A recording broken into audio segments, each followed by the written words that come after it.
이 시간 함께 보실 말씀은 시편 122편입니다. 총 9개의 구절로 되어 있는데요. 시편 122편 1절에서 9절까지 말씀을 보도록 하겠습니다.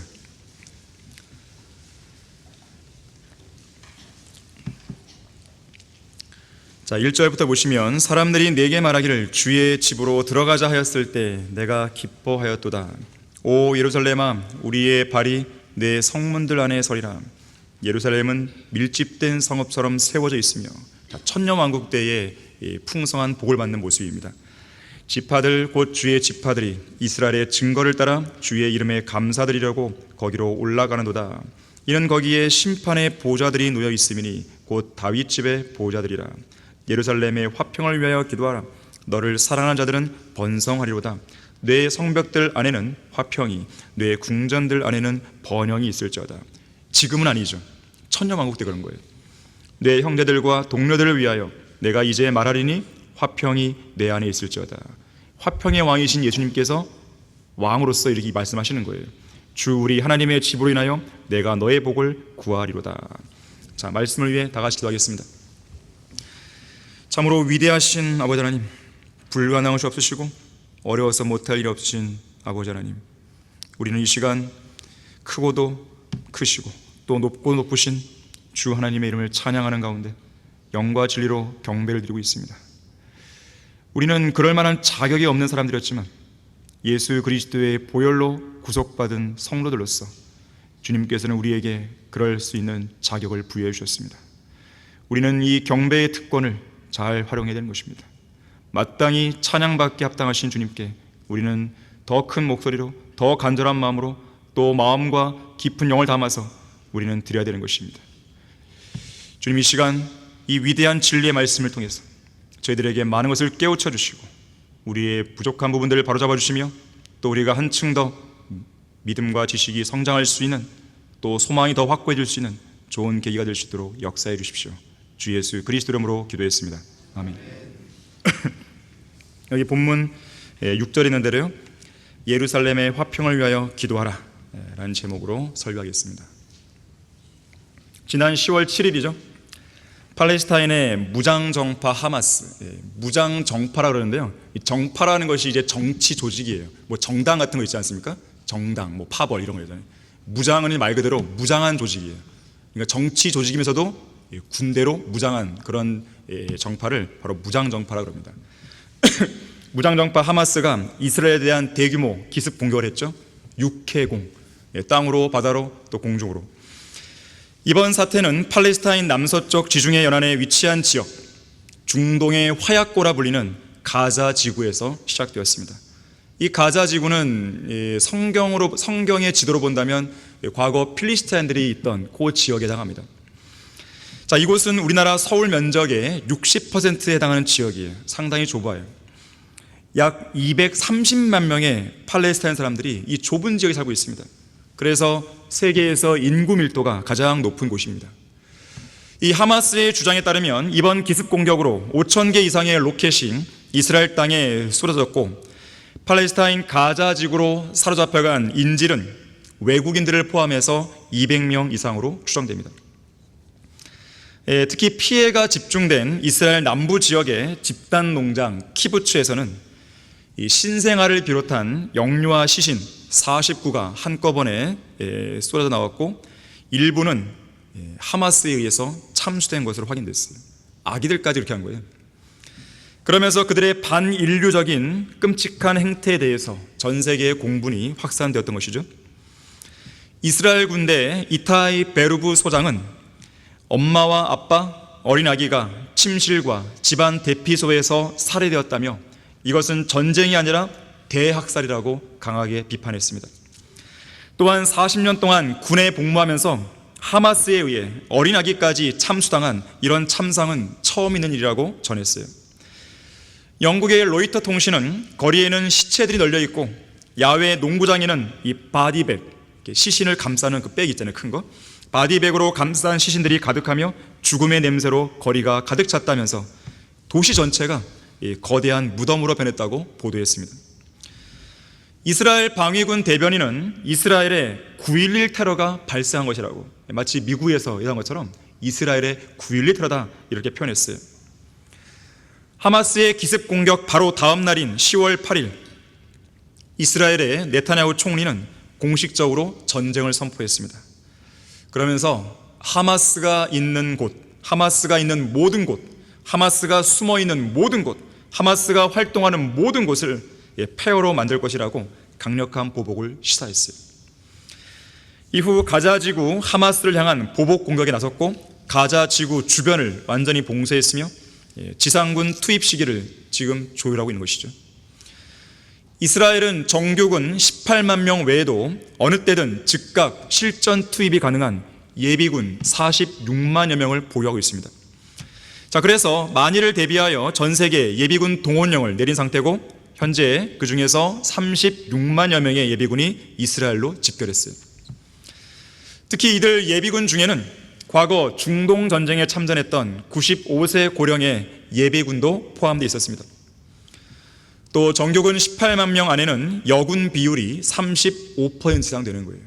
이스라엘은 남녀 구분이 따로 없어요. 나라를 지키는 데 있어서는. 강하고 응집력이 높은 이스라엘 군대의 뿌리에는 또다시 나라를 이룰 수 없다는 절박감이 녹아 있습니다. 그래서 정치적으로 좌파 정당이든 우파 정당이든 평소에는 사법파동이니 총리 비리니 하면서 각종 이슈를 놓고 서로 치고받고 싸우다가도 이렇게 하마스 사태가 터지자 군대를 중심으로 이들 모두는 함께 머리를 맞대고 뭉친 거죠. 안보가 무너지면 모든 것이 끝이라는 사실을 이들은 경험적으로 알고 있기 때문에 그렇습니다. 이번 사태로 인해서 어제 21일 기준 이 팔레스타인 가자 지구에는 최소 4,137명이 죽었고 13,000명이 넘게 부상당했어요. 이스라엘 측에서는 1,400명이 숨졌고 부상자가 4,000명을 훌쩍 넘다고 합니다. 이 하마스의 잔인함은 민간인들의 희생에 전혀 아랑곳 안다는 것이에요. 자, 그래서 이들은 고의적으로 민간인들이 사는 건물에 무기나 탄약을 숨겨놓고 민간인들을 방패 삼아 그곳에서 총을 쏘며 싸우는 잔인한 전술을 구사합니다. 이것은 하마스뿐만 아니라 이슬람 무장 세력들이 즐겨 사용하는 전술이에요. 자, 그렇게 해서 상대방의 공격으로 민간인의 피해가 발생하면 그 책임과 비난을 상대방에게 떠넘기고 뒤집어 씌우는 것이죠. 그로 인해서 이들 민간인들 사이에 분노가 일어나게 되면 이들의 지지를 얻어서 이들을 새로운 조직원으로 또 충원하게 되는 것이에요. 그런 식으로 하마스는 꾸려오는 거예요. 실로 가증하고 마귀적인 집단인 거예요.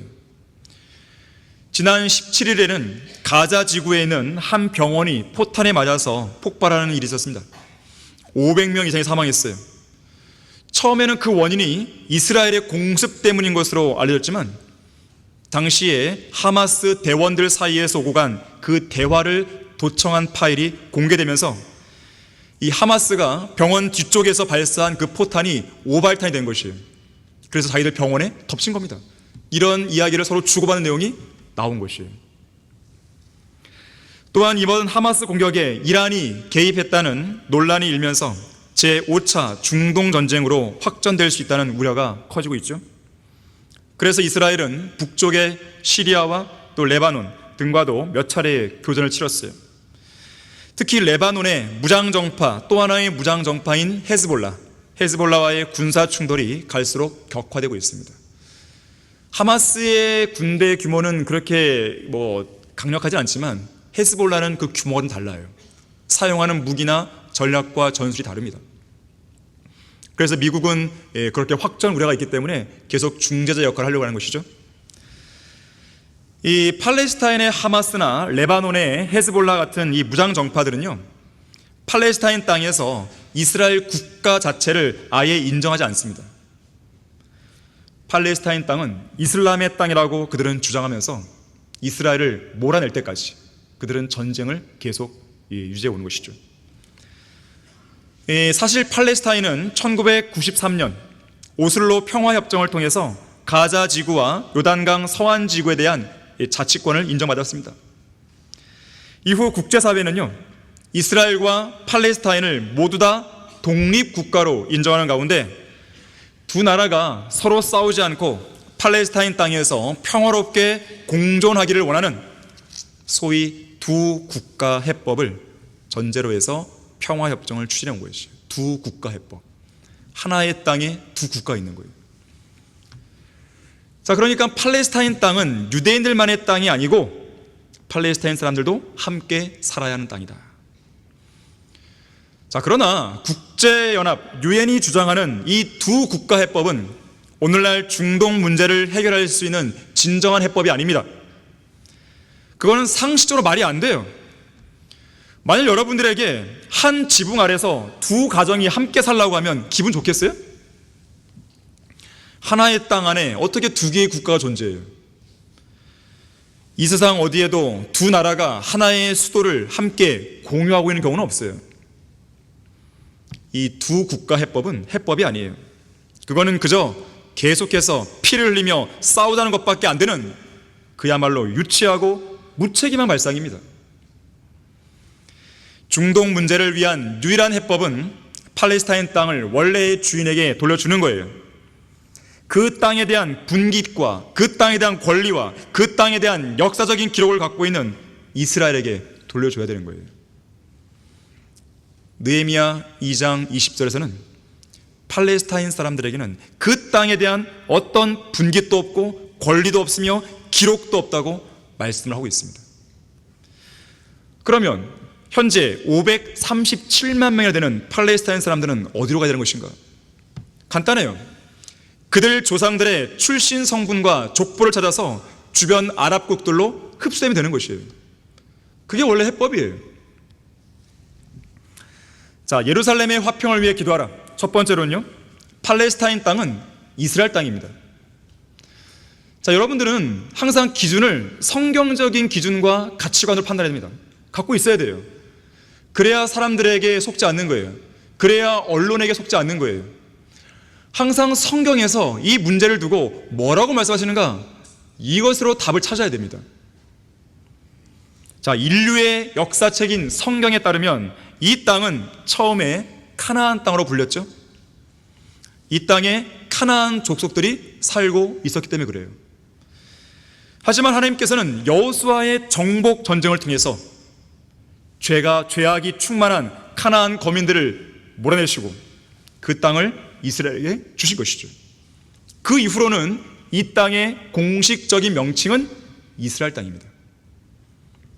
그러나 초림 당시에 유대인들이 그들의 메시아이신 예수님을 십자가에 못 박아 죽였을 때 하나님께서는 그들을 심판하셨고 그들에게 주어진 그 약속의 땅에서 쫓아내신 것이죠. 그리고 전 세계로 흩어버렸습니다. 자, 흩어버렸다고 해서 그 땅을 다른 민족에 준 게 아니에요. 그 땅은 여전히 이스라엘 땅이에요. 다시 이스라엘이 돌아와야 될 땅이라는 것이죠. 당시에 흩어졌을 때 AD 135년경 로마의 하드리안 황제는 유대인들의 정체성을 완전히 말살하고 유대인들이 더 이상 이 땅에 대한 애착을 갖지 못하도록 하기 위해서 더 나아가서는 이스라엘의 회복 자체를 아예 꿈조차 꾸지 못하도록 만들기 위하여 그 땅의 이름을 바꿔버립니다. 이름하여 시리아 팔레스티나 땅으로 바꾸는 거예요.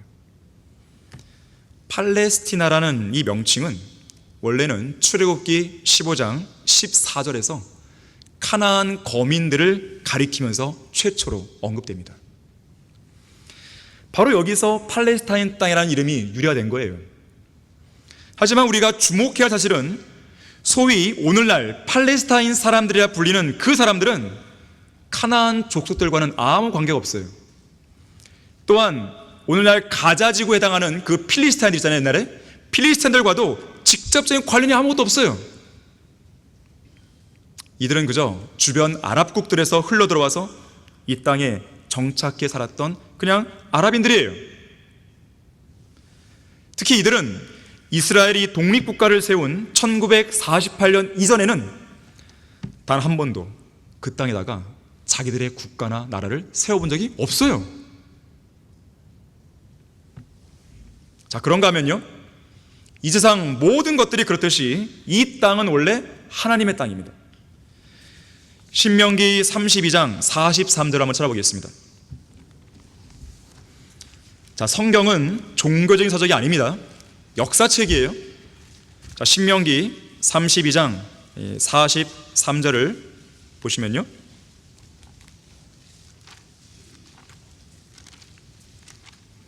자, 누구의 땅인지를 보십시오. 오 너희 민족들아, 주의 백성과 함께 즐거워하라. 주의 백성이 누구예요? 이스라엘이죠. 이는 주께서 자기 종들의 피를 갚으실 것이요, 자기 종들이 누구예요? 이스라엘이죠. 주의 대적들에게 복수하실 것이나 자기 땅과, 주님의 땅이에요, 자기 백성에게, 주님의 백성이에요, 자비를 베푸실 것입니다.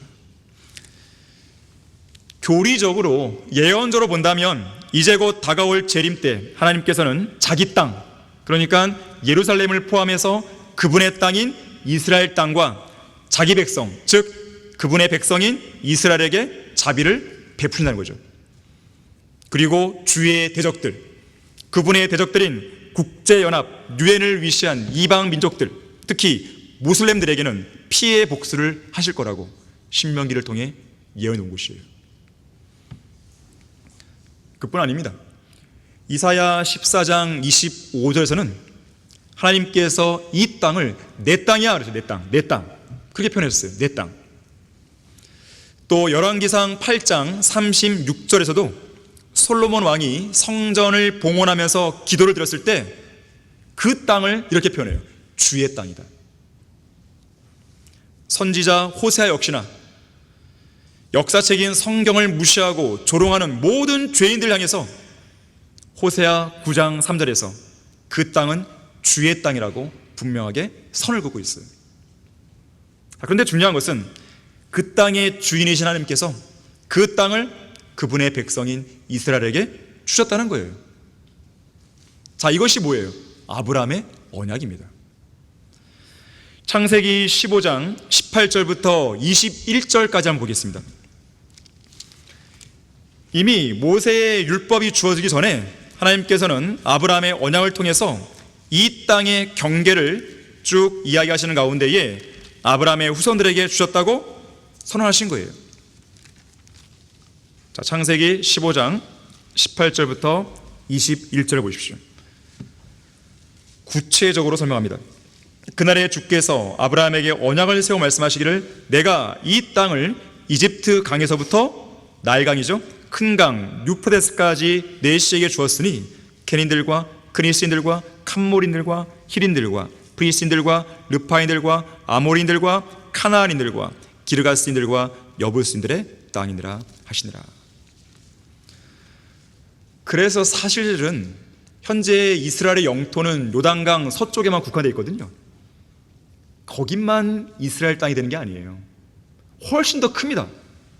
그래서 오늘날 팔레스타인 땅뿐만 아니라 이집트 북부, 시나이 반도, 시리아, 요르단, 그리고 이라크 절반에 해당하는 모든 지역이 이스라엘에게 주어진 약속의 땅이에요. 팔레스타인 땅만이 아니에요. 자, 이처럼 이 땅은 이스라엘 외에 로마 가톨릭, 모슬렘, 개신교, 유엔, 아랍 연맹 그 누구도 넘볼 수 없는 땅입니다. 특히 신명기 11장 12절 따르면 하나님께서 아끼시는 땅이다 그랬어요. 하나님께서 아끼시는 땅이에요. 하나님께서 친히 아끼시는 이스라엘 민족에게 자신이 아끼시는 그 땅을 지금으로부터 4,000년 전에 아브라함의 언약을 통해 주신 거예요. 자, 그래서 뜨거운 감자로 부상이 있는 팔레스타인 땅에 대한 모든 다툼, 모든 논쟁은 이미 판결이 끝난 사안이에요. 논쟁할 게 없어요. 이거는 온 우주에서 최고의 권위자이신 하나님께서 자신의 최고의 권위 있는 맹세로 이스라엘에게 주신 땅이라고 쾅쾅쾅 확정하신 거예요. 그래서 히브리서 6장 16절에서는 확정을 위한 맹세는 그들에게 모든 다투는 일의 종결이라고 하죠. 종결. 끝난 거예요. 자, 그래서 팔레스타인 사람들은 그 땅에 대한 권리가 없어요. 그들에게는 팔레스타인 땅과 관련된 역사적인 기록도 없어요. 그들은 역사적으로 예루살렘을 수도로 삼아 국가를 세운 적도 없습니다. 지금 예루살렘 그 성전이 세워져야 할 그 자리에는 이슬람의 이 모스크 사원이 있어요. 그들의 그 사원을 거기에 세울 이유가 없어요. 그들의 성지는 예루살렘이 아니거든요. 아라비아의 메카나 메디나가 그들의 성지지 예루살렘은 그들의 성지가 아니에요. 엉뚱한 데다가 자기들의 사원을 세워놨단 말이에요. 그래서 그들은 종교적인 명분도 없어요. 그들의 선지자 마호메트는요, 예루살렘에 발을 들여놓은 적이 없어요. 한 번도. 그 근처에 얼씬도 안 했습니다. 지난 2017년 12월 10일 이스라엘의 네타냐후 총리가 프랑스를 방문한 적이 있었어요. 그때 프랑스의 대통령 마크롱이요, 이런 말을 합니다. 당시에 이제 이스라엘 사람들이 이제 이 팔레스타인 사람들이 거주하는 그 영역에다가요, 이 유대인 정착촌을 계속 건설했거든요. 확장하고. 그거에 대해서요, 마크롱 대통령이 그만 중단하시오, 이렇게 제안한 거예요. 그러면서요, 당시에 이슈가 되었던 사건 하나 있었죠. 이 미국의 트럼프 전 대통령이 예루살렘은 이스라엘의 수도다, 이렇게 공식 선언한 적이 있었어요. 그때 정말로 국제적으로 아주 큰 이슈가 됐었죠. 그거에 대해서도 마크롱 대통령이 딴지를 건 거죠. 트럼프 대통령이 한 그런 선언은 국제법에 어긋납니다. 평화 협상에도 위험합니다, 이러면서 이 네타냐후 총리에게 볼멘 소리를 한 거예요. 그때요, 네타냐후 총리가 강경하게 맞서면서요, 마크롱 대통령에게 이 한마디를 합니다. 저는 네타냐후의 믿음에 대해서 이야기할 그런 시간은 없어요. 네타냐후 총리가 했던 그 말 자체는, 당시에 했던 그 말 자체는 사실이었기 때문에 그래요. 들어보세요. 파리가 프랑스의 수도이듯이 예루살렘은 이스라엘의 수도가 맞습니다. 예루살렘은 다윗과 솔로몬 이래로 약 3,000년 동안 이스라엘의 수도였으며 다른 어떤 이들의 수도였던 적이 없습니다. 예루살렘이 이스라엘의 수도가 아니라면 어느 나라의 수도라는 것입니까? 팔레스타인 사람들이 이런 현실을 빨리 받아들일수록 우리는 평화로 빨리 나아갈 수 있습니다. 그리고 이 말을 한 거예요. 성경만 읽어도 예루살렘이 이스라엘의 수도라는 건 누구나 다 알 수 있습니다. 네타냐후 총리의 말은 다 사실이에요. 특히 성경만 읽으면, 인류의 역사책인 성경만 읽으면 누구나 알 수 있는 역사적 진실인 것이죠. 성경만 읽으면. 바로 이 성경이 국제사회가 봉착하고 있는 가장 커다란 장애물인 거예요. 사람들은 성경을 읽으려지 않아요. 읽어도 믿으려지 않죠. 그저 기독교인들만을 위한 종교서적이나 경전 정도로 취급해버리죠. 하지만 성경이 역사책이라는 사실은 부인할 수 없는 사실입니다. 하지만 이들은 성경이 역사책이라는 사실을 고의로 부인하는 것이죠. 성경을 역사책으로 인정하는 순간 그들의 설 자리는 없기 때문에 그런 거예요. 자, 팔레스타인 사람들은 자기들이 소속된 민족으로, 자기들이 소속된 국가로 돌아가야 돼요. 알라를 믿는 모슬렘의 여러 아랍권 나라들로 흩어져 들어가 살아야 되는 것이 맞습니다. 그들은 지금 하나님이 정해놓으신 경계를 이탈한 거예요. 신명기 32장 8절과 9절에서는 지극히 높으신 분께서 민족들을 그들의 유업으로 나누셨을 때, 그분께서 아담의 아들들을 분리시켰을 때 그분께서는 이스라엘 자손의 수에 따라 백성들의 경계를 정했다 그랬어요. 이는 주의 분깃은 그분의 백성이요 야곱은 그분의 유업의 몫이라고 했습니다. 다시 말하자면 팔레스타인 사람들은 현재 남의 땅에 불법으로 침입해 살고 있는 것이에요. 그들의 어떤 불쌍한 사회생활, 이건 둘째 문제예요. 진실이 뭐냐 이거예요. 팩트가 뭐냐 이거예요. 하지만 이들은 그러면서도 이스라엘 향해서 그 땅에서 나가라고 하며 자살 폭탄 테러나 하마스, 헤즈볼라 같은 무장 세력에 의한 테러와 기습 공격으로 맞서고 있는 것이죠. 적반하장도 하장도 유분수죠. 자, 무엇보다도요, 성경의 역사적 진실 앞에 정직하지 못한 국제사회 및 유엔 역시나 예루살렘에 대해서 아무 권리도 없는 팔레스타인 사람들로 하여금 계속해서 이스라엘 땅에 살게 하려고 고집을 피우고 있는 것이죠. 국제 여론을 조성해서 전 세계 여러 나라들을 선동하고 있습니다. 그리고 동정심까지 호소하는 거예요.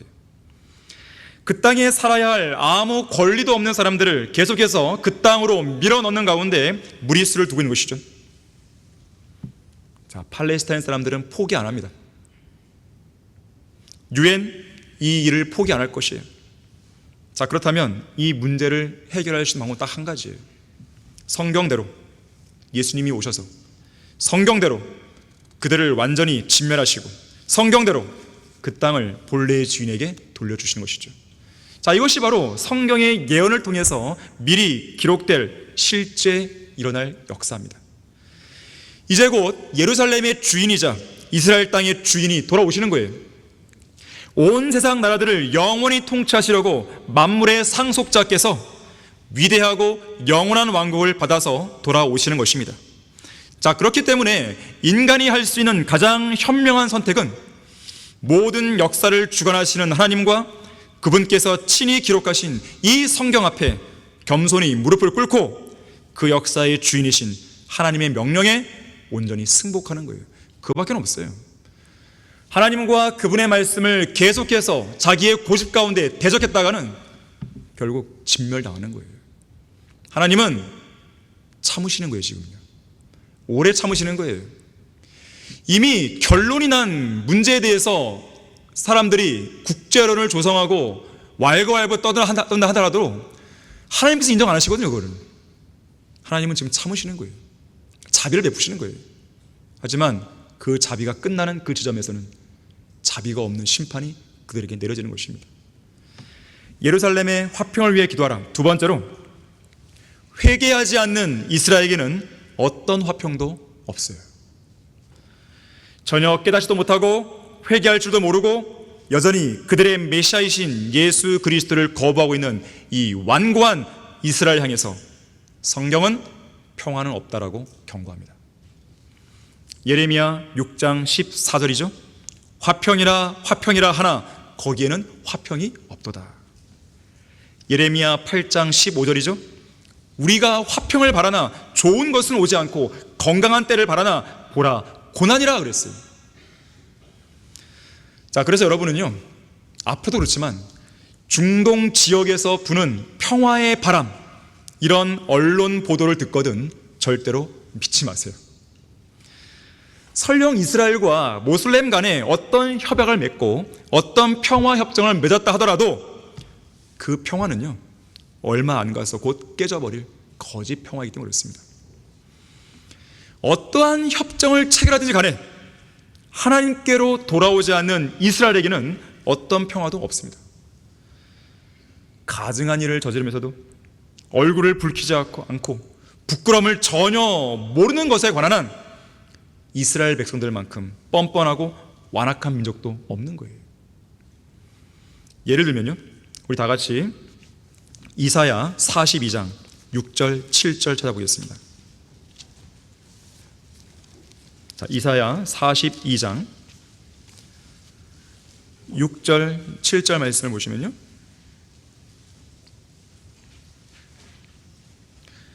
나 주가 의로 너를 불렀으니 내가 내 손을 붙들고 너를 지킬 것이며 백성의 언약과 이방인들의 빛으로 너를 주어, 여기 이방인들의 빛에 주목하시길 바라고요, 안못 보는 눈들을 뜨게 하며 감옥에서 갇힌 자들을 이끌어내며 암흑 속에 앉은 자들을 감옥에서 이끌어내게 하리라 그랬어요.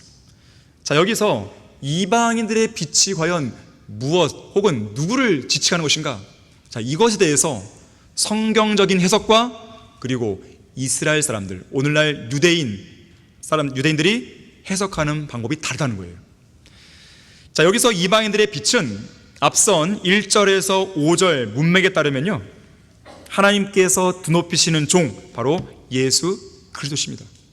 자, 그런데 유대인들은요, 이 빛을 메시아이신 예수 그리스도로 해석하지 않고 아주 뻔뻔하게도 자기들, 곧 이스라엘 민족에게 적용시킵니다. 자기들이 이방인들의 빛을 하는 거예요. 이를테면 이런 식이에요. 세상은 이방인들의 빛인 유대인들의 자유를 통해서 자유롭게 되고, 이방인들의 빛인 유대인들의 부를 통해 세상은 부유하게 되며, 이방인들의 빛인 유대인들의 위대함을 통해서 세상은 위대하게 될 것이다. 유대인들의 주장이에요. 또 이렇게 말합니다. 이방인들의 빛인 유대인들은 흩어져 있는 전 세계 인류를 위한 영적 세계의 중심이 될 것이다. 유대교의 미래는 세상을 개종시키는 것이다. 왜냐? 유대인들이 이방인들의 빛이기 때문에. 실로 배교에는 약도 없는 거예요. 자, 회개하지 않고 예수 그리스도를 메시아로 받아들이지 않는 한 그런 일은 절대로 안 일어납니다.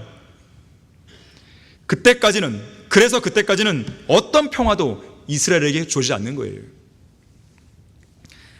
이 역대 노벨상 수상자들을 보면요, 유대인들이 절대 다수죠. 유대인 인구는 전 세계 인구의 약 0.2%에 불과해요. 그런데 역대 노벨상 수상자 중에서 22%가 유대인이거나 유대인 가문이에요. 특히 1901년부터 2014년까지의 통계만 보더라도요, 195명의 노벨상 수상자를 유대인들이 배출했어요. 특히 경제학상 수상자는 총 29명인데 39%에 이르고, 노벨상을 받은 여성들은 그 절반이 유대인입니다. 독보적이에요. 또한 노벨상을 받지 않았다 하더라도 유대인들은 다양한 분야에서 업적을 남기고 있죠. 특히 미국 연방준비제도 의장 그 자리는 대부분 유대인들이 독식한 자리입니다. 역대 의장 15명 중에 11명이 유대인이에요. 그뿐 아니라 미국 대형 금융사 JP 모건과 골드만삭스 등도 유대인이 세운 회사죠. 전 세계 억만장자 3분의 1은 유대인이에요. 페이스북의 창업자 마크 저커버그가 가장 대표적이죠. MGM, 파라마운트, 20세기, 폭사 등은 모두 유대인이 소유한 영화사죠. 자, 이처럼 유대인들은 과학, 예술, 문화 등 여러 분야에서 많은 업적을 이루었습니다. 자, 그런데 유대인들이 이방인 세계에서 이룬 이런 업적에다가 우리가 아까 읽었던 이사야 42장 6절의 말씀을 잘못 적용하는 거예요. 이런 걸 가지고 자기들이 이방인들의 빛이라고 이야기하는 겁니다. 물론 유대인이 아니었으면 받지 못했을 노벨상들이 많았죠. 또한 유대인이 아니었으면 이루지 못했을 눈부신 과학의 발전도 있습니다. 그래서 미국인들은요, 종종 이런 우스갯소리를 한다고 그래요. 우리 마을은 시골이야. 왜냐하면 유대인이 없기 때문이야. 하지만 너희 마을은 화려한 도시야. 왜? 유대인이 있어서. 이런 말이 있다는 거예요. 그만큼 유대인이 있었으니까 세계의 경제, 과학, 문화, 예술 등이 발전할 수 있었다는 거예요. 그런 면에서 유대인들은 과거 1900여 년간의 순환의 역사 속에서도 자부심을 한껏 뽐내는 거예요. 나라가 없는 그런 기간 속에서도 자, 우리들 때문에 우리가 전 세계로 흩어졌기 때문에, 그러면서 이방인들의 빛으로 우리가 활약했기 때문에 너희들 나라가 발전할 수 있다는 거야. 이런 말 하는 거예요. 왜 미국이 이번 이 팔레스타인과 이 하마스와 이 이스라엘 이 사태에 있어서 이스라엘을 적극적으로 편들겠어요? 다 이유가 있는 거예요. 돈이 막 움직이고 있는 것이고요. 계속 유대인들이 있는 곳에 돈이 있거든요. 미국의 이 재무 구조를 쥐락펴락한단 말이에요. 자, 그래서 이들은 문화적인 우위를 드러내면서 자기들이 모든 우수한 문화를, 또 그들의 능력을, 그들의 빛을 이방 민족들에게 전수했다고 이야기하는 거예요. 하지만 이것은요, 전혀 성경적인 관점이 아니에요. 이스라엘은 그런 세속적인 관점을 따르면 안 됩니다. 그것은 이방 민족들의 관점이죠. 사실 이스라엘은 제사장들의 왕국이요, 거룩한 민족이요, 독특한 백성으로서의 그 위상을 포기한 지 이미 오래됐습니다. 하나님과 맺은 언약의 관계를 스스로 뿌리쳐버린 것이죠. 본래 이스라엘은 거짓말하실 수 없는 하나님께서 친히 맹세와 약속으로 확정하고 서명하신 아브라함의 언약에 따라 선택받은 백성들인데 그 위상을 스스로 저버린 거예요. 우리 다같이 역대기상 16장을 찾아보겠습니다. 역대기상 16장을 보시면요, 16장 거기 13절부터 보시겠습니다. 13절부터 18절까지를 제가 읽겠습니다.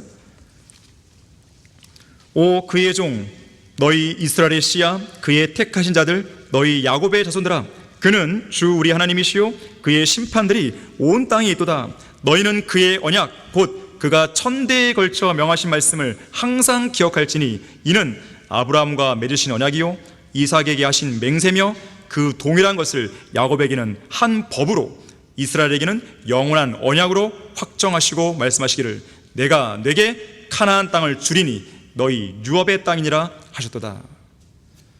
자, 그러나 이스라엘은 이 약속을 저버린 거죠. 특히나 아브라함의 언약을 잊어버렸어요. 모세의 언약을 파기해버렸습니다. 심지어 이들은 다른 이방 민족들처럼 되어버린 거예요.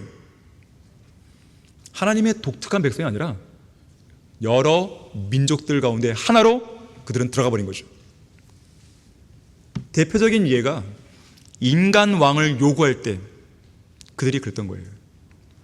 사무엘상 8장 5절에서 인간 왕을 요구할 때 이렇게 말했죠. 우리에게 왕을 세워 우리를 재판하게 하소서. 이 말을 할 때 바로 앞에다가 바로 이 표현을 쓰는 거예요. 이제 모든 민족들처럼 우리에게 왕을 세워 우리를 재판하게 하소서 그랬어요. 자, 이들은 하나님의 독특한 백성이 아니라 모든 민족들처럼 되고 싶어 했어요. 하지만 성경은 이스라엘이 결코 다른 모든 이방 민족들처럼 되면 안 된다고 경고합니다. 자, 이 말씀 한번 찾아보겠습니다. 민수기 23장 9절이에요. 여기 좀 실내가 좀 더운 것 같습니다. 민수기 23장 9절입니다.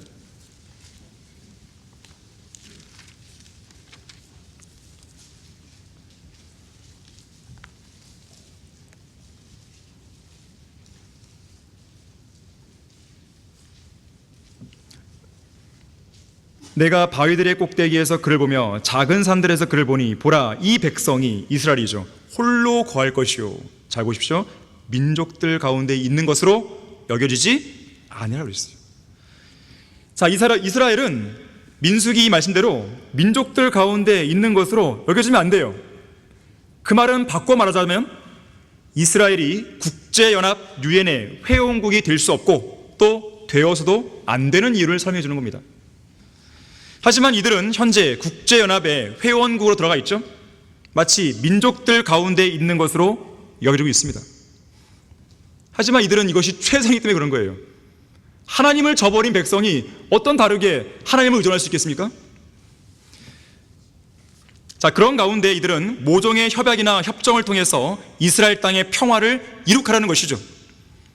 이들은 자기들이 선택받은 민족이 되게 하고 주님께서 가까이 하는 위대한 민족이 되게 만드신 하나님 또는 그들의 메시아 예수 그리스도에 대해서는 안중에도 없어요. 그저 모슬렘들이나 아랍국들이나 이런 자들과 맺은 가짜 평화협정 또는 다른 이방 민족들과 맺은 동맹 협약 등을 통해서 이스라엘 땅의 분쟁을 종식시키려 하는 거예요. 이번에 하마스가 공격하기 바로 한 4일 전인가요? 하루 전인가 막 그런 것 같은데 모르겠는데요.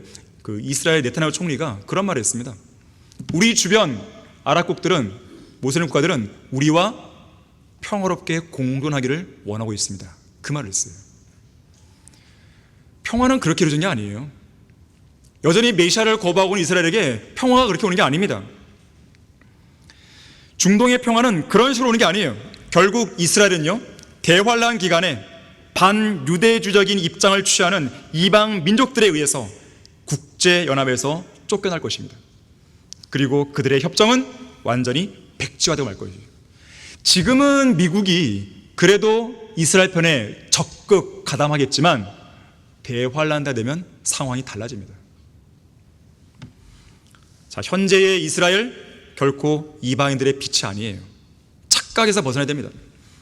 지난 1900여 년 동안 유대인들이 받은 고난은, 그들의 흩어짐, 디아스포라는 그들이 이방인들의 빛으로서 활동하기 위해 주어진 조성된 환경이 아니란 말이에요. 오히려 그것은 그들의 가증한 죄, 특히 그들의 메시아를 십자가에 못 박은 죄에 대한 하나님의 응징이자 심판이자 징계였던 것이죠. 자, 지금 벌어지고 있는 하마스와의 전쟁도 마찬가지예요. 이러한 전쟁, 또 지속되고 있는 고난, 하나님의 심판과 응징의 연속물입니다. 이것을 깨닫고 있는 유대인들이 거의 없는 거죠. 하지만 이들은 이것을 하나님의 진노의 심판으로 여기지 않습니다. 오직 그들이 이방인들의 빛으로서 빛을 비추기 위한 과정일 뿐이라고 치부해버린 것이죠. 자, 그 결과 AD 70년 이래로 유대인들은 전 세계로 흩어져서 그야말로 모기같이, 하루살이같이, 벼룩같이, 쥐새끼같이, 바퀴벌레같이 취급받으면서 죽어왔던 것이죠. 럭커한 목사님의 표현에 따르면 그런 거예요. 하지만 이게 끝이 아니에요. 이들은 대환란이라는 가장 혹독한 겨울을 통과해야 됩니다. 하마스와의 전쟁은 아무것도 아니에요. 이거는 오늘날 이스라엘은 그들의 땅으로 겨우 돌아와서 1948년에 독립국가를 세웠어요. 하지만 이것은 온전한 회복이 아니에요. 온전한 평화도 아니죠. 오늘날 이들이 그들의 땅으로 돌아온 것은 대환란이라는 거대한 용광로소로 들어가기 위한 사전 준비 단계일 뿐입니다. 자, 그 말씀이 성경에 나와요. 그 말이. 자, 보겠습니다. 에스겔 22장입니다. 여러분들이 오늘 찾아보는 이러한 구절들은요, 현재 작금에 벌어지는 사태나 앞으로 되어질 일들에 대한 아주 중요한 역사적인 진실들을 말하는 것이니까요, 꼭 기억해 두세요. 자, 에스겔 22장 17절 보십시오. 주의 말씀이 내게 임하여 말씀하시니라. 인자야, 이스라엘 집이 내게 찌꺼기가 되었으니 그들 모두가 용광로 가운데 있는 놋과 주석과 철과 납이라. 그들은 또 은의 찌꺼기니라. 그러므로 주 하나님이 이같이 말하노라. 잘 보십시오. 너희가 모두 찌꺼기가 되었으니 보라, 그러므로 내가 너희를 예루살렘 가운데로 모으리라. 지금 그들이 온 거잖아요. 이스라엘 현재 그들의 땅과 예루살렘에 모여 있습니다. 그리고 대환란으로 들어가게 되는데 이어지는 구절 보세요. 그들이 예루살렘 가운데로 모인 그들이죠. 은과 놋과 철과 납과 주석을 용광로 가운데로 모아. 여기서의 그들은 그들을 박해하는 자들이죠. 그 위에 불을 불어넣어 녹이는 것 같이 내가 너희를 나의 성냄과 분노 속에 모아 너희를 거기에 남겨두고 녹이리라. 예루살렘이 그야말로 불타는 용광로 되는 것이죠. 정녕 내가 너희를 모아 내 진노의 불길을 너희 위에 불게 하리니 너희는 그 가운데서 녹으리라. 은이 용광로 가운데서 녹는 것 같이 너희도 그 가운데서 그렇게 녹으리라. 그리고 그리하면 너희는 나 주가 내 분노를 너희 위에 부은 줄을 알게 되리라. 아직은 몰라요. 아직은 이스라엘이 깨닫지 못하는 거예요. 하지만 대환란의 이런 용광로를 통과하고 나서야 비로소 그때 가서야 깨닫는 거예요. 그때 가서야. 아직도 네타냐후를 비롯한 이스라엘 백성들은 못 깨닫고 있습니다. 지금 극심한 대환란을 통과하고 나서야 그들은 대대적인 회개를 하면서 재림을 맞게 되는 거예요. 자, 그렇기 때문에 예수님께서 재림하실 때까지는 어떤 평화도 없어요. 자, 성경은 미리 기록된 역사책이에요. 역사는 믿음의 대상이지 사실관계를 확인하는 대상이 아니에요. 따라서 여기에는 믿음과 또 그렇게 믿은 것에 따른 책임 문제가 뒤따릅니다. 인류의 역사책인 성경은 그 책을 믿지 않는 한 개인, 한 민족, 한 국가를 지옥으로 날려버릴 수 있는 위험천만한 책임을 기억해야 돼요. 시편 9편 17절에서 악인은 지옥으로 돌려질 것이요 하나님을 잊어버린 모든 민족들도 그러하리라. 예루살렘의 화평을 위해 기도하라. 마지막 세 번째로 예루살렘의 화평을 위한 기도는 재림을 위한 기도입니다. 오늘 설교 본문 보시게 되면 전체가 예수 그리스도의 재림을 기점으로 이 땅에 1000년 동안 세워질 의와 화평의 왕국, 천년 왕국의 상황을 묘사하고 있습니다. 자, 그래서 예루살렘의 화평을 위하여 기도하라는 이 말씀은 화평의 통치자 예수 그리스도께서 속히 이 땅 위에 그분의 왕국을 세우셔서 예루살렘을 수도로 삼아주시라고 기도하는 것과 똑같은 거예요. 특히 예루살렘의 화평이 이루어져야 전 세계의 화평도 이룩되고 모든 전쟁은 끝납니다. 학계 2장 7절에 따르면 모든 민족들의 열망은 화평입니다. 그래서 이들은 국제연합을 세운 거 아니겠어요? 제2차 대전이 끝난 즉시로. 이 땅의 모든 민족은 화평, 곧 평화를 열망하고 있어요. 민족이나 국가 간의 대립보다는 세계 평화를 열망합니다. 하지만 그들의 방식대로 평화가 임하는 게 아니에요. 또한 1901년 이래로 모든 교황들은요, 이 땅의 화평을 위해 기도해 왔어요. 하지만 하나님은 그런 교황들의 기도에 대해서는 거들떠보지 않으십니다. 왜냐하면 이 땅의 화평은 인간들의 노력으로는 이루어질 수 있는 게 아니기 때문에 그래요. 또한 가증한 위선자인 교황의 기도를 들으실 리 만무하겠죠? 자, 오늘 본문 7절에서 말씀하는 이 화평과 번영은 예루살렘의 화평을 위하여 기도하는 그 기도의 응답으로 화평의 성읍인 예루살렘의 재림 때 임하게 될 것입니다. 예루살렘의 화평과 번영, 이스라엘의 화평과 번영은 재림 때에 이루어지는 거예요. 자, 그래서 예루살렘에 세워지는 유대인 왕국이 임하기를 기도하는 이방인은 천년왕국 시대에 번성하게 되는 거예요. 8절 말씀에서 특히 화평이 내 안에 있을저다 이렇게 말씀하시는 분은 바로 예수 그리스도십니다. 의의 왕이요 화평의 왕이신 예수님이시죠. 자, 이스라엘의 화평을 기록하시고 그들의 화평을 지키시는 분은 그들의 메시아요 왕이신 예수 그리스도예요. 그래서 그분을 믿고 받아들여야 되는 것이죠. 자, 그들의 화평을 지키는 것은 바로 그분이시죠. 그들이 보유하고 있는 아이언돔이 그들을 보호하는 게 아니에요. 아이언돔, 이스라엘이 2011년에 실전 배치한 미사일 방어 시스템이죠. 이 가자지구 등지에서 날아오는 로켓과 포격을 막아내는 기능을 하죠. 이 두 개의 방공 시스템이 있는데요, 이름이 있어요. 이름. 이 다윗의 물매, 하나는 다윗의 물매고 하나는 다윗의 활이에요. 이 다윗이 거인 골리앗을 물매로 쓰러뜨린 후에 목을 베어버린 사건에서 유래한 것입니다. 다윗의 물매와 다윗의 활이라는 두 개의 방공망 시스템이 작동하고 있는 거예요. 이 아이언돔 한 기가 요격 사거리가 최대 70km예요. 그리고 한 번에 60개에서 80개를 발사할 수 있습니다. 또 350km까지 탐지 가능한 탐지 및 추적 레이더가 달려 있어요. 그래서 적들의 미사일 공격을 탐지하자마자 단 1초 안에 모든 상황을 판단하고 결정해서 미사일을 자동으로 발사하게 되는 거죠. 이 도둑 한 놈에 지키는 사람 10명이 못 당한다는 그런 속담이 무색하게 되듯이 이 아이언돔은 90% 이상의 방어율을 자랑합니다. 이처럼 아이언돔, 곧 철로 된 둥근 지붕이라는 뜻인데요, 그것이 위력적인 이유는 몇 개의 도시를 보호할 수 있을 만큼 넓은 지역을 정확하고 안전하게 방어하는 강력한 덮개 역할을 하기 때문이라 그래요. 하지만 이러한 아이언돔과 같은 덮개는 전능하신 하나님의 보호하심과는 사실 무관합니다. 왜냐하면 이스라엘은 여전히 어떤 자손들이에요?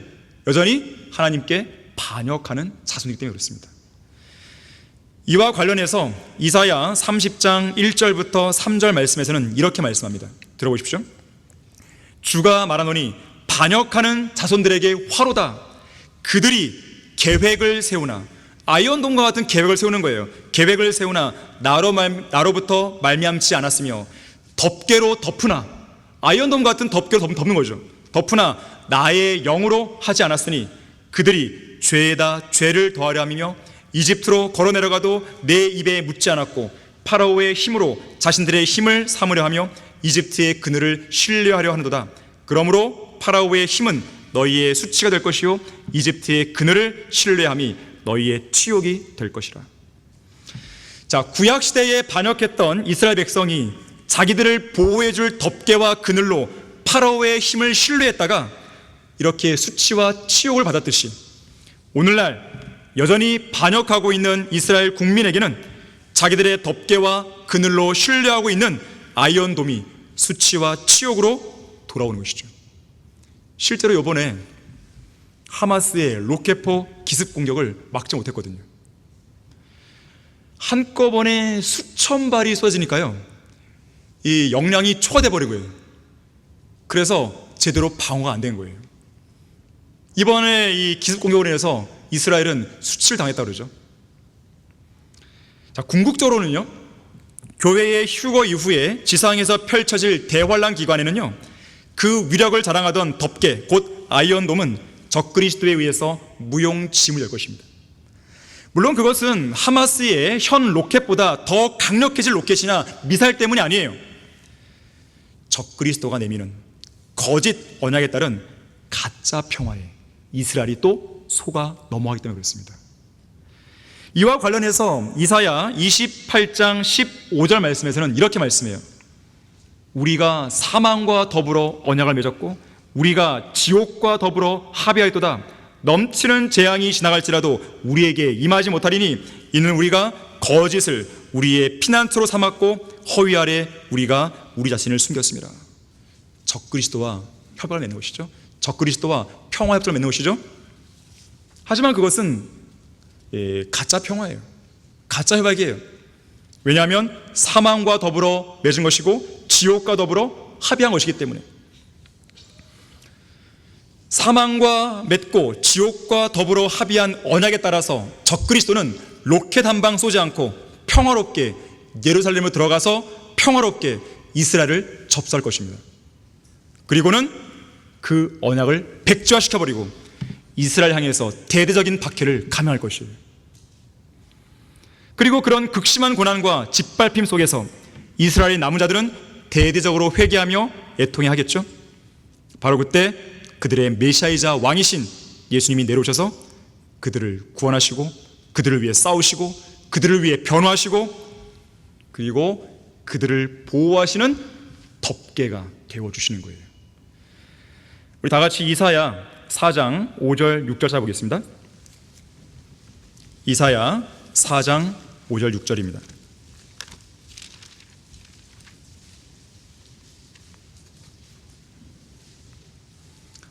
주께서 시온산의 모든 거처와 그 지폐 위에 낮이면 구름과 연기를 밤이면 불꽃의 빛을 만드시리니 이는 그 모든 영광 위에 덮개가 될 것입니다.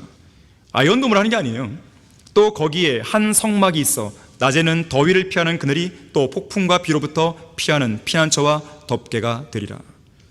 자, 그날에 하나님께서는 예루살렘을 덮개로 가리시지 방어해 주실 것입니다. 이것은 90%의 요격률을 자랑하는 정도의 아이언돔이 아니라 그야말로 100% 방어를 해주는 완벽한 아이언돔이죠. 또한 철의 지붕 정도가 아니라 불의 성벽으로 완벽하게 보호해 주시는데요, 스가랴 2장 5절에서는 주가 말하노니 내가 예루살렘에게 사면에서 불의 성벽이 될 것이라고 말씀하고 있는 것이에요. 자, 세계 평화의 시작, 국제연합 유엔이 아닙니다. 화평의 성읍인 예루살렘에서 시작될 거예요. 오늘날 예루살렘을 위시해서 이스라엘 땅은 여전히 분쟁이 끊이지 않고 있으며 또한 하나님으로부터 버려진 채로 대환란 기간에는 소돔과 이집트라고까지 분리될 것입니다. 예루살렘이 화평의 성읍이란 명성을 되찾기 전까지는 세계 평화는 꿈도 꿀 수 없어요. 예수님께서 예루살렘을 위해 싸우시고 그 성읍에 화평을 주실 재림 때 현 시대의 모든 전쟁은 종식될 것입니다. 자, 그렇기 때문에 진정으로 세계 평화를 열망하는 사람이라면 예루살렘의 화평을 위해서 기도해야 돼요. 예루살렘의 화평을 위하여 기도하라. 너를 사랑하는 자들은 번성하리로다. 하지만 오늘날 유엔은 예루살렘을 사랑하지 않습니다.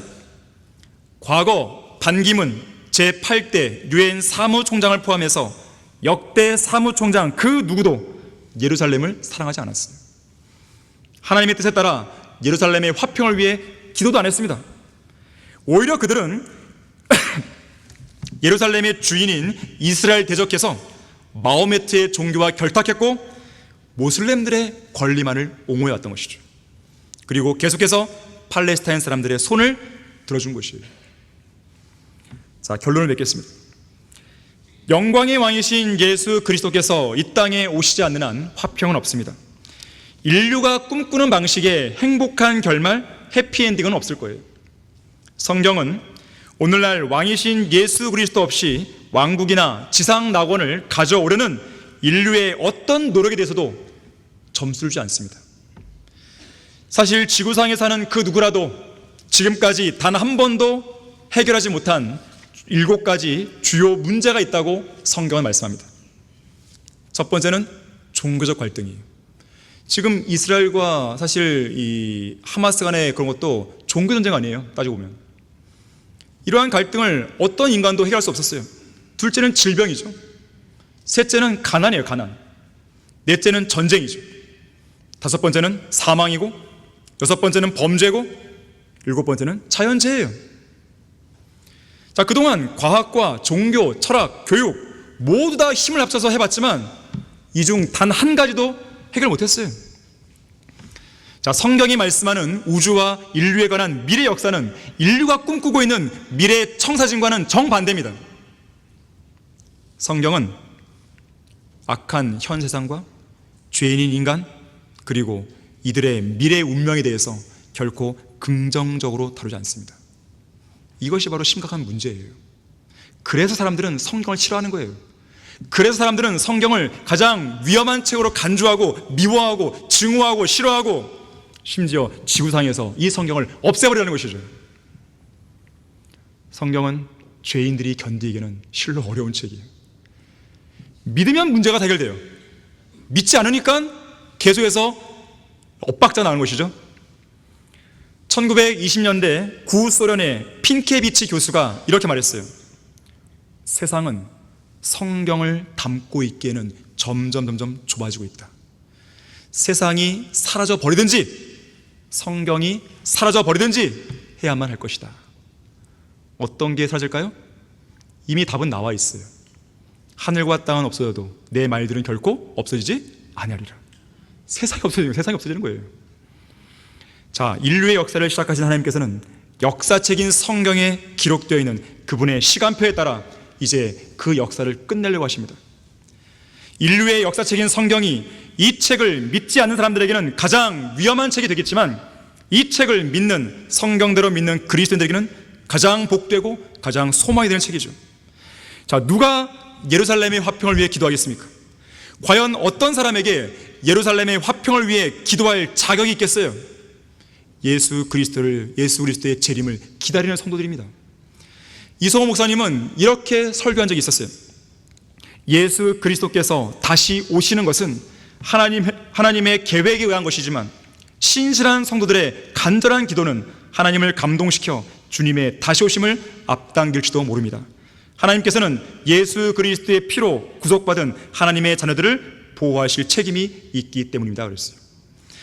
특히나 아무 소망도 없이 멸망해가는 이 세상에서 부지런히 화평의 복음을 전하여 단 한 사람이라도 구원에 이르는 성경대로 믿는 그리스도야말로 예루살렘의 화평을 위해 기도할 자격이 있는 사람들이에요.